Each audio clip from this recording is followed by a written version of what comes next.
مال شیخا و آخوندا نیست، فقط خدا مال همه است. خدا مال لاتام هست. همون لات هم بنده خداست، همون بی‌حجاب هم بنده خداست. نباید ناامید بشه.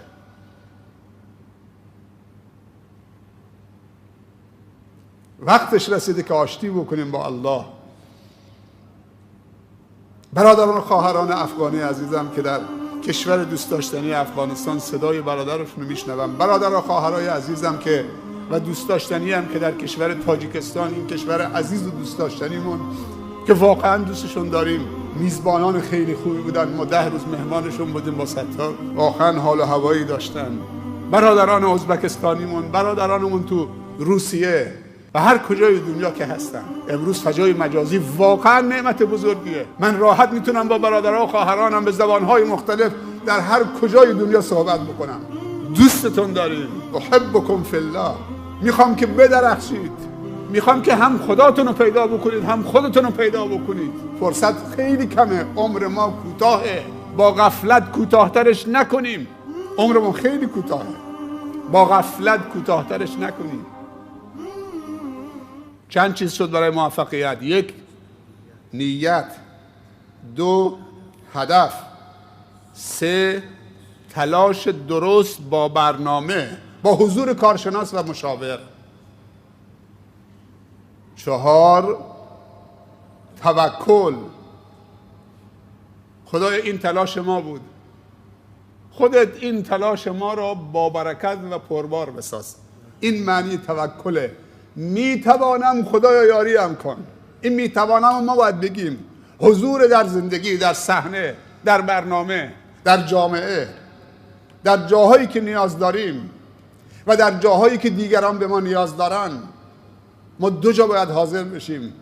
جایی که نیاز خودمون رو برطرف بکنیم، اون جایی که خودمون نیاز داریم هم نشین تو به باید تا تو را عقل و دین بیفزاید، و جایی که بریم نیاز برادر و خواهرمون که به ما نیاز دارن، به کمک ما نیاز دارن، نیاز اونها رو برآورده بکنیم. هم خودت قوی میشی هم دیگران رو تقویت میکنی. چند تا شد؟ 5 تا؟ 6م دعا. همین دعاهایی که برادرمون ستار میخونن. این اللهم اللهم اللهم اللهم تواضع. خدایا قبول بفرما، خدایا برکت بده، خدایا قبول بفرما، خدایا توفیق بده. دعا رو دست کم نگیرید. دعا اصلا همه چیز رو زیر رو میکنه. دعا تحول آفرینه.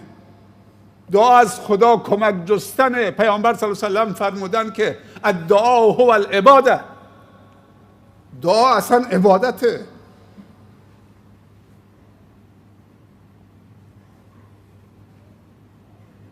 دعا رو فراموش نکنید. بعضی از آن که میخونن چه یا 10 سلام که خوندم میرم بیرون، و کاری نداره.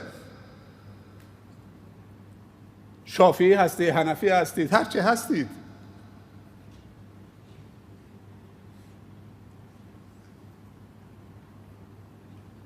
نماز ود چند روش وارد شده. خدا مؤاخذت نمیکنه اگه من رفتم بلوچستان پشت یه سر امام، یا رفتم ترکیه یا هر کشوری که احنافن پشت سر حنفی نماز خوندم، نماز ود خوندم، قبوله. شما هم پشت سر شافعی نماز بخونید، چه مشکلی داره؟ صف خالی نکنید.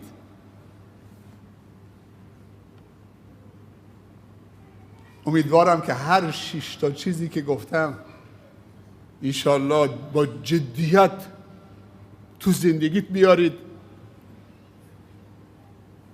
داشته باشید، تکیهگاهت باشن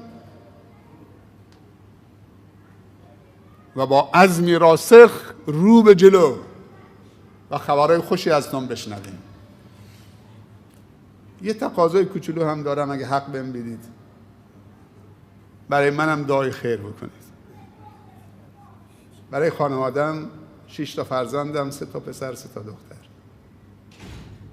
من هر کاری از هم بر بیاد، هم دعا، هم تلاش، هم حمایت، هم حضور در کنارتون تا جایی که وسع و توان داشته باشم. ولی این تقاضای برادرتون از شمایی است که دوستشون دارم و دوستم دارن. برای منم دعای هدایت بکنه، خدا هدایت هم بکنه، خدا ثابت قدم بکنه، خدا توفیق خدمتگزاری رو از ما نگیره، از ما و شما نگیره. بچه های من هم خدمتگزار بچه های شما باشن. خداوند آخر و عاقبت همه ما و شما رو به خیر خاتمه بکنه. ربنا آتنا فی الدنیا حسنة و فی الآخرة حسنة و قنا عذاب النار. پروردگار اون چیزی که صلاح دین و دنیا و آخرت ما هست اونو به ما عطا بفرما. خدا از تقصیرات ما در بگذر. این شبهای مبارک، روزهای مبارک رو از همراه نصیب ما بفرما. پروردگار راه خیلی طولانی است، پرپیچ و خم هست، توشه لازم هست. خدایا توفیق توشه برداری نصیب بفرما. بهترین توشه تقواست. تزودوا ان خیر الزاد تقوا. خدایا تقوا نصیب بفرما. خدایا علم و بیداری و آگاهی نصیب بفرما.